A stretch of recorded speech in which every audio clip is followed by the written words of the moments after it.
When I was in college, I attended a class called Temporal Work and Relationships in the Home. In that class, we studied two cultures. The first culture was a primitive tribe. And in that tribe, all the daily lessons, all the values that they passed on to their children were passed on in the context of the work that they did. The men would take the young men out and they would sing and they would teach them. Around the fire at night, they would tell stories. The women would take the younger children and while they were either cooking or fishing, would teach them their stories. There was a blend between their religion, their values, what it meant to belong to a family, and also what they had to do to survive. In many ways, wilderness therapy is taking us back to that place.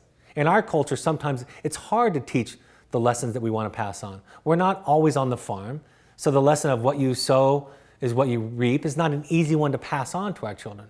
So wilderness therapy, primitive living wilderness therapy, takes it back to that place.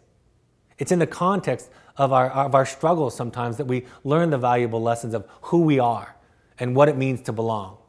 And so I think sometimes it's funny when we call wilderness a metaphor, because it's strange to think about sitting in the woods without electronics, without all this virtual reality is not the real world. And yet with our screens, our cell phones, our smartphones, with all of that, we call that the real world.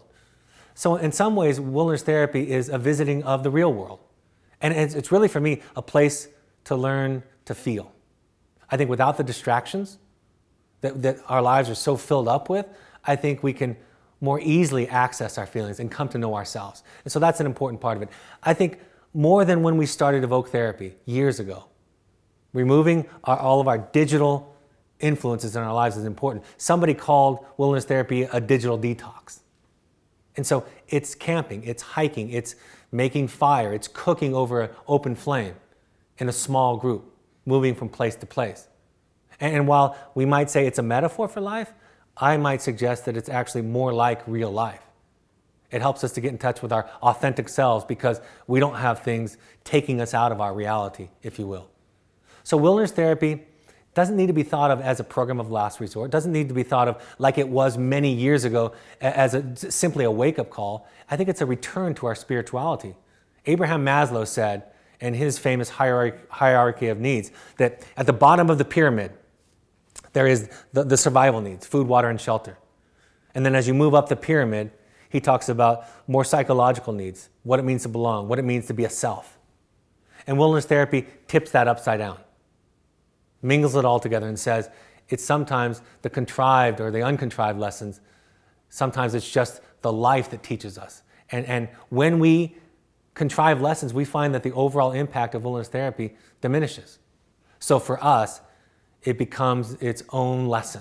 Sometimes you don't have to do a lot of lecturing and teaching.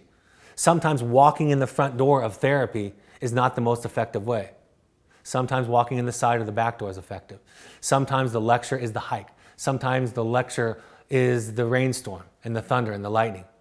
Sometimes that removal, that distance from home is an opportunity to reconnect with yourself, which gives you a greater capacity to connect back to your family. So families that worry about the distance as a part of wilderness therapy come to learn that the first ingredient in a healthy relationship is a whole self.